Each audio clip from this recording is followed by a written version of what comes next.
O homem está separado de Deus, espiritualmente morto, e por estar separado de Deus e espiritualmente morto, também vai sofrer a morte eterna, a separação eterna de Deus.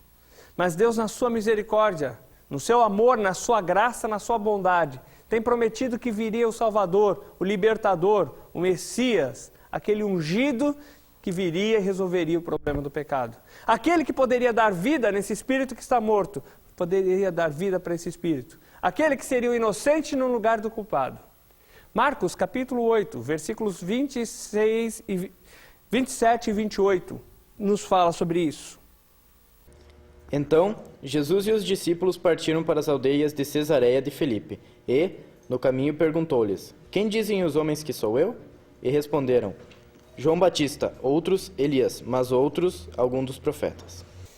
Jesus pergunta aos discípulos: o que as pessoas dizem por aí que eu sou? Quem eles acham que eu sou? Uns achavam que era Elias, algum dos profetas. Talvez porque Elias havia sido levado aos céus por Deus, não havia morrido. Eles podiam imaginar que Deus mandou Elias de volta para anunciar. Talvez por causa que algum dos profetas, por terem já falado sobre o que Deus tinha, o plano de Deus, Deus poderia ressuscitar algum deles para falar. Mas ninguém deles, desses da multidão, estava realmente reconhecendo quem Cristo era. Então Cristo vira a pergunta agora para os seus discípulos, os próximos, aqueles que estavam ao lado de Jesus. Jesus diz: e vocês? Quem vocês dizem que eu sou? Alguém pode ler o verso 29. Então lhes perguntou: Mas vós, quem dizeis que eu sou? Respondendo Pedro lhe disse: Tu és o Cristo. Então, eles responderam, Pedro respondeu: Tu és o Cristo, o Filho de Deus vivo. Quem é o Cristo? O Cristo era aquele prometido, o Messias, o ungido, aquele escolhido por Deus para resolver o problema do pecado. Pedro estava crendo que Cristo era aquele prometido de Deus. E vejam só que, por ele crer, a fé dele estava depositada no lugar certo, na pessoa certa.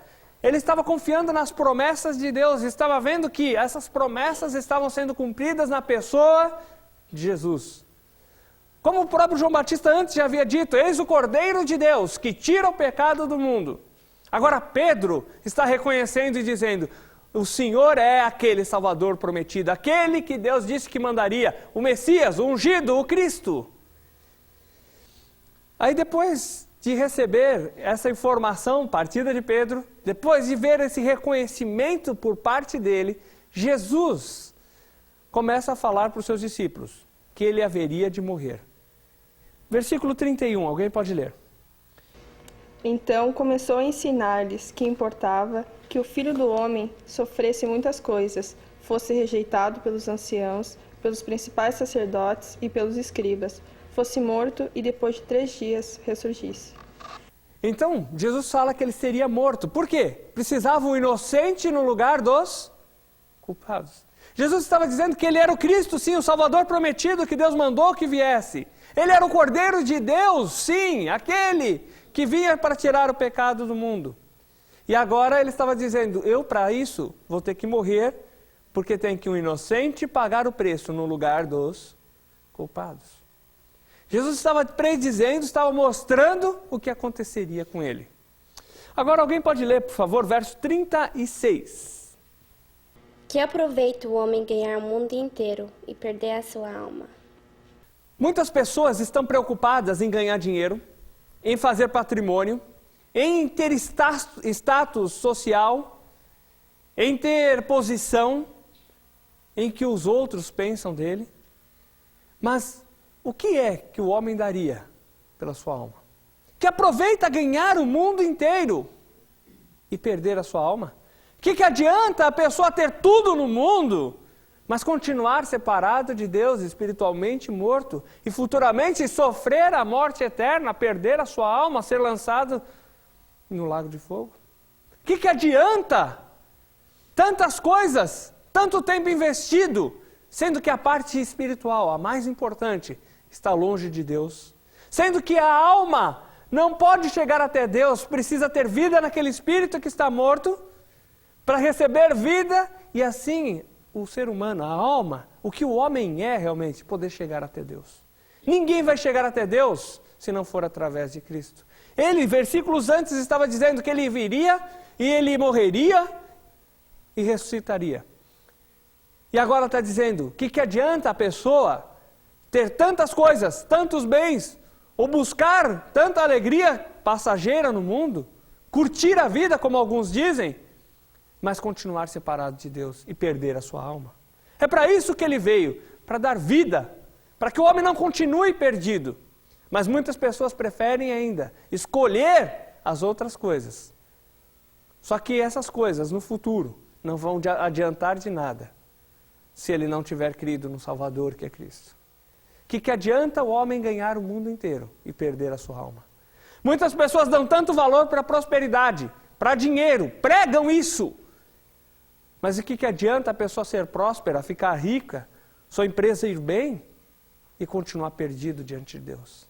Nós vimos, quando nós estudamos aquela história daquele paralítico que foi curado, que Jesus primeiro se preocupou com a salvação da alma daquele homem, em perdoar os pecados daquele homem, resolver o problema espiritual daquele homem, para depois curá-lo. Porque é mais importante a saúde espiritual, a vida espiritual, do que a física. E agora Jesus está dizendo que é mais importante a vida espiritual do que dinheiro e prosperidade. Tantas pessoas hoje têm pregado curas e prosperidade, mas se esquecem de pregar Cristo. Mas o que é mais importante? Cristo. Aquele Salvador prometido, que resolveria o problema do pecado. Aquele que daria a sua vida em resgate daqueles que crerem nele. Aquele inocente que morreria no lugar dos culpados. No capítulo 9, vai falar uma história sobre a transfiguração de Cristo. E no capítulo 9 de Lucas também vai contar essa história. Então vamos pegar em Lucas, por causa de alguns detalhezinhos. Então vamos para Lucas, capítulo 9, versículo 28 e 29. Livro de Lucas, o próximo livro, capítulo 9, versos 28 e 29. Cerca de 8 dias depois de proferidas essas palavras, tomando consigo a Pedro, João e Tiago, subiu ao monte com o propósito de orar. E aconteceu que, enquanto ele orava, a aparência do seu rosto se transfigurou, e as vestes resplandeceram de brancura. Os discípulos foram com Jesus no monte e, de repente, Jesus se transfigurou. Quer dizer, mudou a aparência, não a aparência de rosto, mas ele começou a aparecer uma glória, começou a brilhar bastante. Mas por que será que é isso? Lembremos que Cristo, ele era Deus e tinha parte humana também. Ele era o Filho de Deus, ele era Deus, mas também tinha parte humana. A parte humana ofuscava a glória de Deus. O corpo humano limitava a Cristo. Cristo sendo Deus, ele poderia estar em qualquer lugar. Mas quando ele se transformou em homem, veio aqui no mundo para nos salvar, ele tomou a forma de homem e se limitou. Ele não podia estar em todos os lugares ao mesmo tempo. Ele agora estava limitado a um corpo. E ele, também isso ofuscava a glória dele. Mas naquele momento, Deus permitiu que a glória dele sobressaísse para estar mostrando aos discípulos que Cristo era verdadeiramente Deus. Muitas provas de que Cristo era Deus, de que Cristo era o Salvador prometido, que Cristo era o Filho de Deus, já haviam sido dadas. Cristo expulsou demônios, acalmou tempestades, tinha autoridade sobre o mar, sobre a terra. Cristo curou pessoas até de lepra, que era considerado impossível. Cristo, ele ajudou pessoas, curou cegos, fez tantos milagres que provavam já que ele seria Deus. E agora Deus está dando mais uma prova de que ele realmente era Deus. Quando Deus tira aquela limitação, aquela barreira que havia, e os discípulos podem ver a glória dele como Deus. E, para ilustrar, é uma ilustração muito fraca, mas que nos ajuda a entender um pouco. Lá no tabernáculo, no Velho Testamento, quando nós estudamos, a glória de Deus brilhava dentro do lugar santo dos santos. Aqui dentro.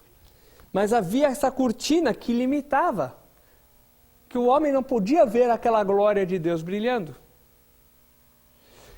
É claro que é uma coisa limitada, mas comparando aqui, Cristo, o próprio Deus, a glória de Deus, brilhava nele. Só que por causa do corpo, aquela glória ficava ofuscada. Quer dizer, as pessoas olhando não viam a glória de Deus, porque havia o corpo humano que limitava. Mas agora Deus está mostrando, deixando claro que Cristo é Deus. E fez essa transfiguração acontecer, para provar aos seus discípulos que Ele é Deus. Versículo 30, alguém pode ler? Eis que 2 varões falavam com ele, Moisés e Elias. Falando com Jesus aparecem Moisés e Elias. Moisés viveu cerca de 1450, 1460 anos antes de Cristo. Foi a pessoa usada por Deus para conduzir o povo de Israel da terra do Egito até a entrada de Canaã. Por 40 anos ele esteve à frente do povo. Deus, através de Moisés, entregou a Moisés os seus mandamentos. Usou Moisés para escrever os livros do começo da Bíblia, os primeiros livros da Bíblia. E os judeus tinham dado um grande valor. Tanto que quando eles se referiam ao Velho Testamento, eles diziam o quê? Tem Moisés e os profetas. E no próximo estudo, na próxima período de estudo que nós vamos ver uma confirmação disso. Então eles acreditavam que tinha Moisés e os profetas. Isso era uma referência a todo o Velho Testamento. E aí aparece Moisés falando com Cristo. E de repente aparece Elias, um dos profetas. E Elias viveu cerca de 850 anos antes de Cristo. E ele não morreu, ele foi levado aos céus. E agora ele aparece aqui junto. Moisés morreu, mas Elias não morreu. E Deus faz com que os dois apareçam para falar com Cristo, confirmando o fato de que Cristo é aquele Salvador prometido. Moisés, anos antes, havia dito, olha, vai vir um profeta maior do que eu, referindo-se a Cristo que viria. Os profetas anunciaram muitas e muitas coisas sobre Jesus Cristo. E aqui estava um representante, Moisés, da época da lei ali, um representante dos profetas, Elias, que era considerado por todos um grande profeta, e Deus até o levou aos céus sem que ele precisasse morrer, comprovando que Cristo era aquele Salvador prometido. Aquela confirmação, Cristo era a pessoa de quem eles falaram quando profetizaram, de quem Deus falava no Velho Testamento. E isso também nos prova uma coisa. Muitas pessoas querem defender reencarnação, dizendo que João Batista era a reencarnação de Elias, e usam esses textos, querendo confirmar. Só que existem umas coisas interessantes. Elias nunca morreu. Se ele nunca morreu, como reencarnaria? A Bíblia nunca fala de reencarnação, fala de ressurreição. Outro fato que diz aqui, João Batista, algum tempinho, pouco tempo antes, estava na terra, vivendo na época de Cristo, pregando na época de Cristo. E agora não apareceu um João Batista, apareceu quem? Elias. Então é para a gente ver que o que a Bíblia diz é verdade. E nós podemos confiar no que ela diz. Não precisamos correr atrás de outras coisas que tentam adequar a Bíblia para suas conveniências. Nós olhamos o que ela diz e acreditamos no que ela diz, porque ela é completa e nos dá a resposta para essas coisas. Alguém pode ler versículo 31. Os quais apareceram em glória e falavam da sua partida, que ele estava para cumprir em Jerusalém. A conversa deles girava em torno de que Cristo seria morto, ou seja, pagaria o preço do pecado. E também Elias e Moisés aguardavam isso com ansiedade, porque eles acreditaram nessa promessa. E agora eles estavam vendo a concretização daquela promessa. Eles sabiam que dali pouquíssimo tempo, Cristo morreria na cruz e pagaria o preço do pecado deles. Deus é fiel, o que Ele promete Ele cumpre. Nós podemos confiar no que Ele diz, porque Ele é fiel, é verdadeiro, o que Ele promete, Ele cumpre. Alguém pode ler versos 32 e 33. Pedro e os que estavam com ele estavam carregados de sono, mas quando despertaram viram a sua glória e aqueles 2 homens que estavam com ele. Quando estes se apartaram dele, disse Pedro a Jesus, Mestre, bom é que nós estejamos aqui. Façamos 3 tendas, uma para ti, uma para Moisés e uma para Elias. E ele não sabia o que estava dizendo. Pedro acordou de repente e viu Cristo em glória, Moisés e Elias ali, Aí ele vê aquela cena assim, meio confuso, como quem acabou de acordar, e começou, né? Que bom que a gente está aqui, vamos fazer uma tenda para o Senhor, vamos fazer uma tenda para Elias, uma para Moisés, aquele ânimo todo, aquela empolgação de quem acordou meio assustado, não sabe nem direito o que estava acontecendo. E aí vem um recado muito importante de Deus, não só para Pedro, Tiago e João, mas para todos nós. Versos 34 e 35. Enquanto assim falava, veio uma nuvem e os envolveu, e encheram-se de medo ao entrarem na nuvem. E dela veio uma voz dizendo: Este é meu filho, o meu eleito, a ele ouvi. Deus aproveita aquela oportunidade. Deus já estava provando, Cristo é Deus, através dessa transfiguração. Estava mostrando que Cristo era o cumprimento daquilo que Moisés havia falado, daquilo que os profetas haviam falado. Cristo, agora Deus está dizendo, olha, esse é o meu filho, a ele ouvi. Muitas pessoas têm ouvido religiões. Muitas pessoas têm ouvido gurus ou líderes religiosos. Muitas pessoas têm ouvido meios de comunicação. E acreditam nessas coisas, mas nunca querem tirar tempo para ouvir o que Cristo tem a dizer. Mas não querem acreditar naquilo que Cristo tem a dizer.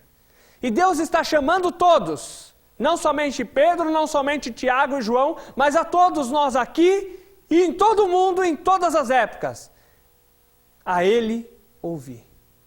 Isso é que é importante, esse é que é o valor que tem que ser dado.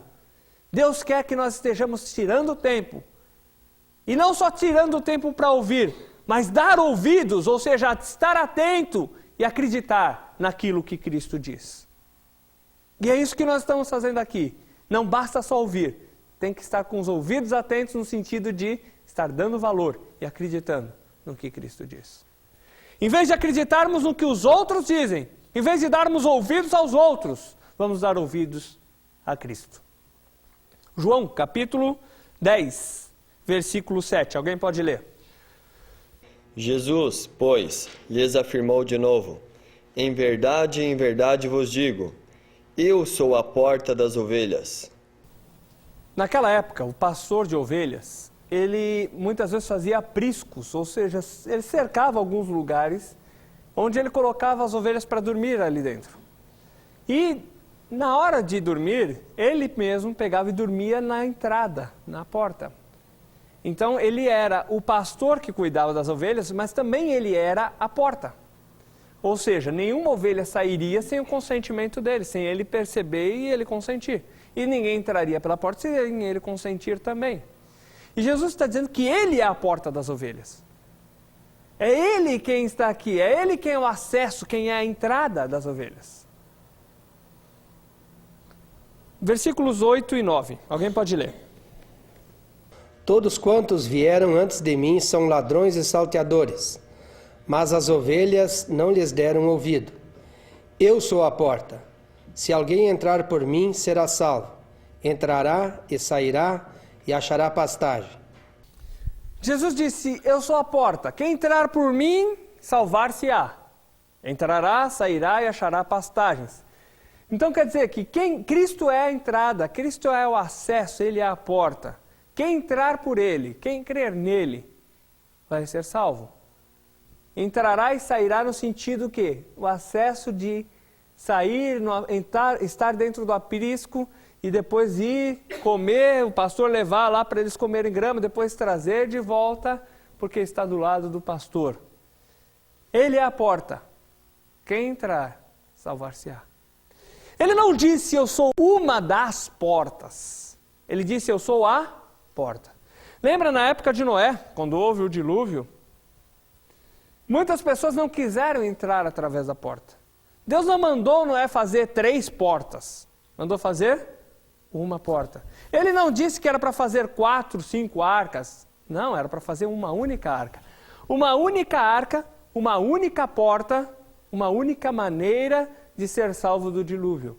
Cristo também está dizendo que Ele é a única porta, a única maneira, o único acesso para você ser salvo. Você que nasceu separado de Deus, espiritualmente morto. A única maneira de você ser salvo é acreditando, crendo em Cristo, porque Ele é a porta. E é só através dele que você vai ser salvo. É só através dele que você vai receber vida espiritual. É Ele quem é o inocente no lugar do culpado. Ele é quem é o Cordeiro de Deus que tira o pecado do mundo. Ele quem é o Salvador prometido. E quem entrar por Ele será salvo. Alguém pode ler versos 10 e 11? O ladrão vem somente para roubar, matar e destruir. Eu vim para que tenham vida e a tenham em abundância. Eu sou o bom pastor. O bom pastor dá a vida pelas ovelhas. Jesus disse que Ele veio para que as pessoas tenham vida e vida em abundância. Aqueles que estavam separados de Deus espiritualmente mortos, Ele veio para que essas pessoas tenham vida. E Ele diz que Ele é o bom pastor. E o bom pastor dá a vida pelas suas ovelhas. Ele está dizendo, eu vou dar a minha vida para que vocês que estão espiritualmente mortos possam receber vida espiritual. E nós, quando lemos as profecias sobre Jesus, lá em Isaías 53, nós lemos isso. Que Ele se entregaria para resolver o problema do pecado. Cristo disse, eu sou o bom pastor, eu dou a minha vida pelas ovelhas. Vamos para o capítulo 11 agora, de João.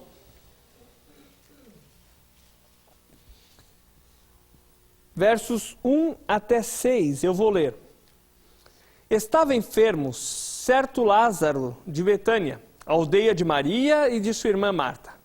Esta Maria, cujo irmão agora estava doente, era a mesma que ungiu o Senhor com bálsamo.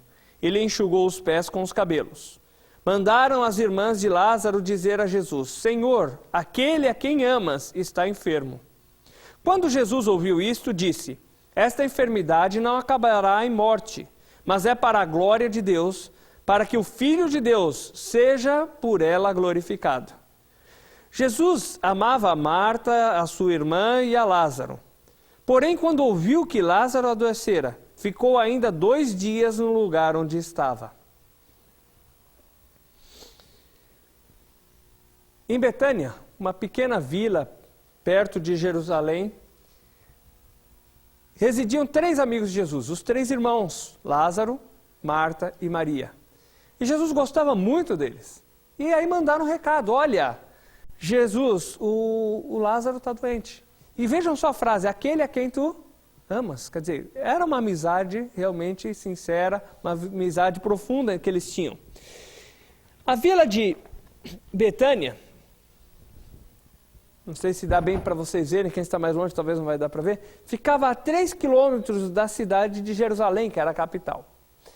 Quando Jesus recebeu a notícia, ele estava na região de Nazaré, aqui em cima, que fica a 112 quilômetros de Jerusalém. Então era cerca de 2 dias e meio de viagem para chegar até lá, talvez 3 dias, dependia o passo da pessoa. Normalmente mais 3 dias, para sair da onde Jesus estava até chegar aqui. E Jesus soube que ele estava doente e esperou mais um pouco, não foi logo correndo. Mas ele disse, olha, Deus vai ser glorificado nessa enfermidade e as pessoas também vão ver quem é o Filho do Homem e o que Deus tem feito, o que Deus tem reservado, que Deus tem separado ele para mostrar o seu poder. Alguém pode ler versículo agora, versículos 11 até 14. Isso dizia e depois lhe acrescentou, nosso amigo Lázaro adormeceu, mas vou para despertá-lo. Disseram-lhe, pois, os discípulos, Senhor, se dorme estará salvo. Jesus, porém, falara com respeito à morte de Lázaro, mas eles supunham que tivesse falado do repouso e do sono. Então Jesus lhe disse claramente, Lázaro morreu. Jesus disse, olha, Lázaro dorme. Aí os discípulos, bom, se ele está dormindo, ele vai acordar, né? Coisa normal. Só que Jesus estava se referindo que Lázaro havia morrido. Por quê? Quando a pessoa crê, a Bíblia se refere que a pessoa dorme, adormece. Por quê? Porque ele crê e ele morre crendo na promessa de Deus, naquele Salvador. Então ele não sofre o dano da segunda morte, a separação eterna de Deus. Mas apenas separa o corpo da alma. O corpo vai para a terra, mas a alma vai para Deus. Continuando, então, agora alguém pode pegar versículos 20 a 23. Ouvindo, pois, Marta que Jesus vinha, saiu-lhe ao encontro. Maria, porém, ficou assentada em casa. Disse, pois, Marta a Jesus: Senhor, se tu estivesse aqui, meu irmão não teria morrido. Mas também, agora sei que tudo quanto pedires a Deus, Deus te concederá. Disse-lhe Jesus: Teu irmão há de ressuscitar. Jesus chega, Marta corre para falar com Jesus: olha, se o Senhor estivesse aqui, meu irmão não teria morrido. Mas eu sei que tudo que o Senhor pedir ao Pai, o Pai vai atender. Então ela, mesmo com o irmão tendo morrido, ainda ela continuava com a sua fé firmada em Cristo. Muitas pessoas, se acontece qualquer coisinha que não está dentro do plano deles ou do gosto deles, eles já se afastam e dizem assim: Deus se esqueceu de mim, Deus não pensa em mim, se Deus existisse de verdade eu não estava passando por isso. Mas ela não, o irmão estava morto e ela disse: eu sei que tudo que o Senhor pedir ao Pai, o Pai vai atender. Aí Jesus diz para ela, verso 24, teu irmão há de ressurgir. E o 23, e alguém pode ler o 24? Eu sei, replicou Marta, que ele há de ressurgir na ressurreição, no último dia. Ela acreditava, sei que um dia ele vai ressurgir. Ela sabia o que a Bíblia falava sobre ressurreição e que um dia, no futuro, os mortos, aqueles que creram em Cristo, vão ressurgir para a vida eterna e aqueles que não creram vão ressurgir para serem lançados no lago de fogo. Mas Jesus estava falando de uma coisa mais rápida e tinha uma lição importante para ensinar. De uma coisa imediata ele estava falando. E olha o verso 25 e 26. Disse-lhe Jesus: Eu sou a ressurreição e a vida. Quem crê em mim, ainda que morra, viverá. E todo que vive, crê em mim, não morrerá eternamente. Crês isto? Vocês já ouviram várias vezes esses versos. Olha, eu sou a ressurreição e a vida. Quem vem a mim, quem crê em mim, ainda que esteja morto, viverá. E quem vive e crê em mim nunca morrerá. Está falando do quê? Aqui, ó. Quem está vivo, quem é morto e crê em mim, tem vida. Quem está morto espiritualmente e crê em Cristo, tem vida espiritual. Quem está separado de Deus e crê em Cristo, recebe vida. É ligado a Deus, a fonte de vida. Agora, o que é importante aqui é dizer assim, aquele que vive e crê em mim, nunca morrerá. Aquele que creu em Cristo, recebeu vida espiritual, ele não vai morrer espiritualmente de novo. Ele não vai ser lançado no lago de fogo, que é chamado de a segunda morte, a separação eterna de Deus. Agora uma frase, uma expressãozinha, bem curta, que Cristo falou, mas que deve falar alto em nossas vidas. Ele vira para ela e disse: crês tu isto? Jesus está dizendo que Ele quer dar vida espiritual para nós. Mas Ele está perguntando para nós, você crê nisso? Será que você crê nisso ou você acredita no seu esforço? Ou você acredita que nem Adão e Eva estavam acreditando naquelas folhas? Será que você acredita no seu esforço? Que nem Caim confiou nas suas frutas. Será que você acredita na sua religião ou nas coisas que você faz? Que nem o pessoal na época da Torre de Babel acreditaram numa torre. Será que você acredita num sistema religioso ou numa sociedade? Mas Jesus está perguntando, você crê em mim ou não? E ele perguntou isso para Marta e pergunta para cada um de nós hoje. Você crê nisso? Ou você continua crendo nas outras coisas? Então alguém pode ler agora o verso 27. Sim, Senhor, respondeu ela, eu tenho crido que és o Cristo, o Filho de Deus que devia vir ao mundo. Vejam só a resposta de Marta. Sim, eu creio que tu és o Cristo. Eu creio que o Senhor, que Jesus é aquele Salvador, aquele libertador que Deus prometeu que ia mandar. A fé dela estava na pessoa certa, em Jesus. A fé dela estava no que Deus havia dito, que Deus mandaria o Salvador, e esse Salvador era Jesus, e ela cria nisso. Tá, versículos 32 até 36, alguém pode ler? Quando Maria chegou ao lugar onde Jesus estava e ouviu, caiu-lhe aos pés, dizendo: Senhor, se tu estivesses aqui, meu irmão não teria morrido.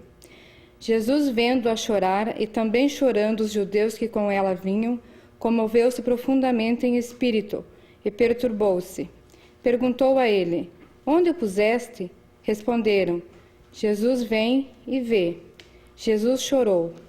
Então disseram os judeus: Vede como o amava? Dali um pouco é avisado para Maria, olha, Cristo chegou. ela corre, Maria, a irmã de Marta, corre lá. E aí Jesus pergunta, onde vocês o puseram? E ele chega perto e Jesus chorou. Por que será que Jesus chorou? Possivelmente até, Jesus sabia como era triste o resultado do pecado. Como era duro a morte. Porque Deus, quando criou o homem, não criou para que morresse. A morte foi a consequência de que Adão e Eva desobedeceram a Deus e por isso sofreram a morte espiritual, a separação de Deus. Morte não foi feita para aquilo, o homem não foi feito para morrer. E Jesus, vendo a morte como consequência do pecado, ficou comovido. E aí as pessoas olhando disseram assim, olha como Jesus amava a Lázaro. Ele realmente era amigo de Lázaro. Continuando, versículo 37 até 39.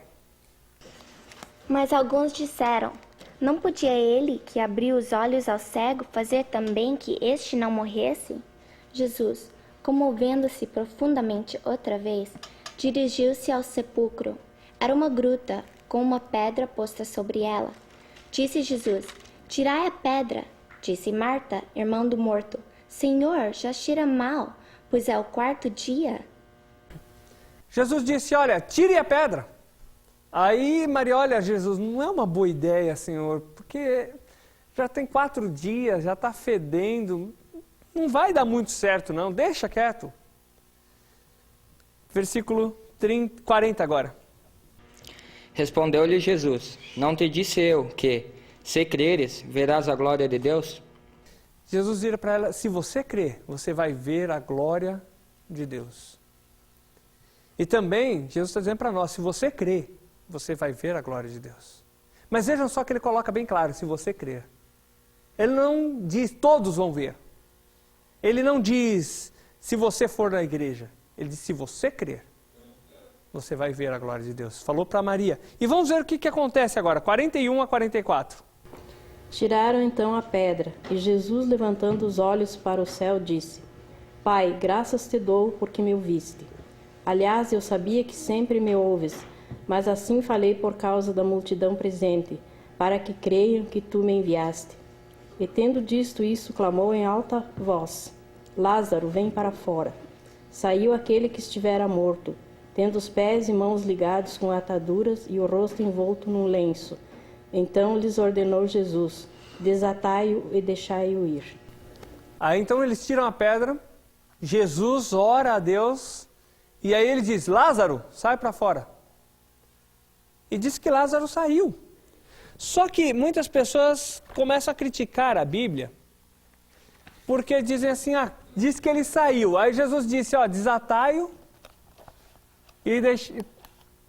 Aí alguns falam assim, cara, se ele estava todo atado, todo amarrado, como que ele podia sair? O costume do judeu não era ter caixão, como é o costume brasileiro. Eles amarravam, passavam alguns óleos, embalsamavam um pouco a pessoa, e depois colocavam faixas na pessoa, enfaixavam todo o corpo, colocavam lá dentro e fechavam o lugar. Mas Lázaro estava lá, então morto, todo enfaixado, aí Jesus disse, sai para fora. Aí os dizem, está vendo como a Bíblia diz? Como que ele podia sair para fora? Claro que podia assim, ó. Não dá para sair? Dá. Então as pessoas às vezes querem criticar a Bíblia, mas não param para pensar um pouquinho, né? Se é um pouquinho só de QI, já dá para saber que dá para sair assim. Então ele saía assim.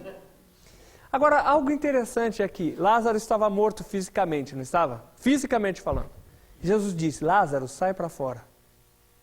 E deu vida para ele.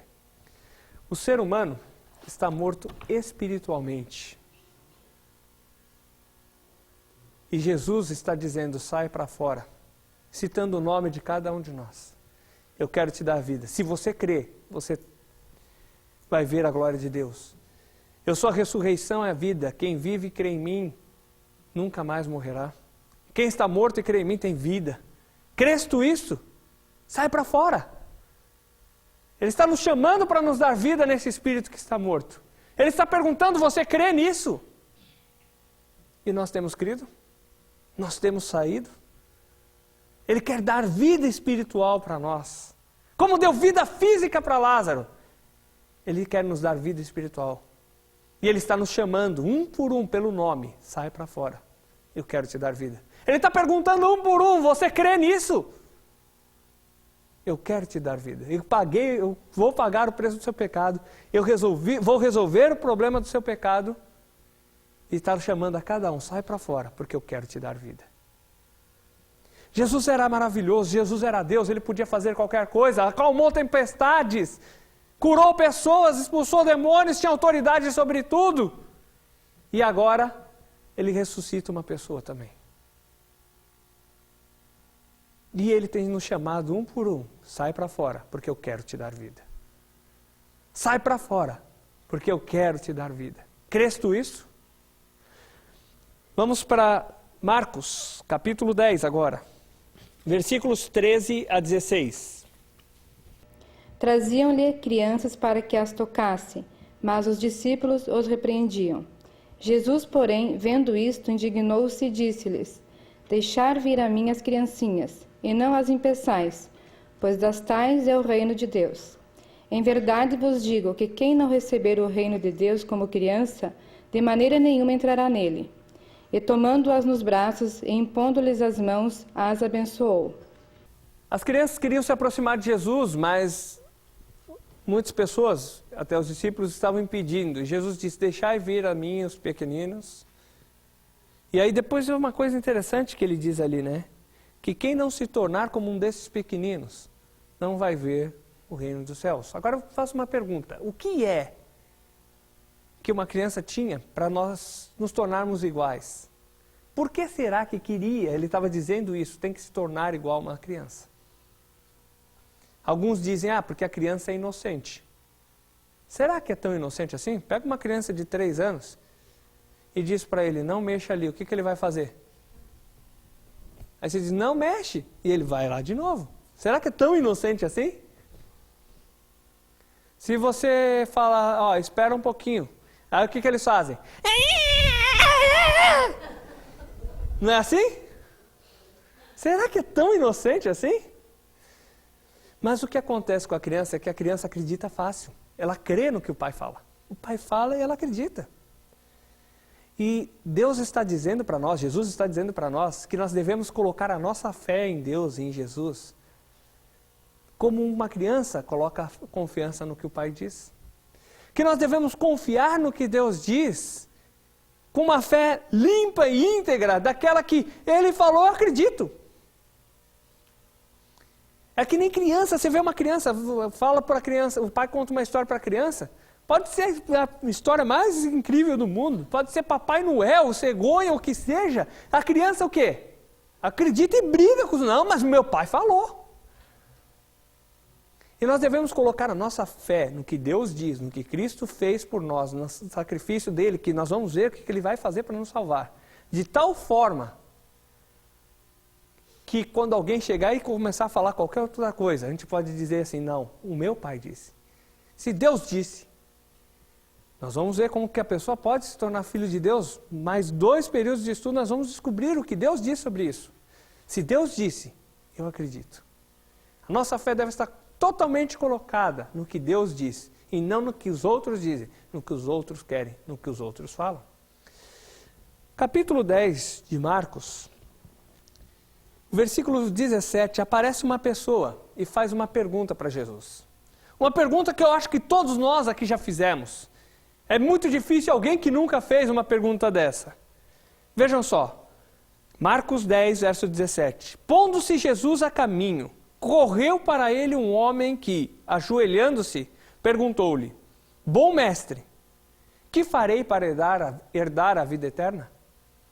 O que eu vou fazer para receber a vida eterna? O que eu vou fazer para ir para o céu, que muitos dizem? Será que isso nunca passou na nossa cabeça? Será que não é o questionamento de muitos que estão aqui, assistindo o estudo? O que eu vou fazer para receber a vida eterna? Então, no próximo estudo, nós vamos ver o que Cristo vai dizer, como receber a vida eterna.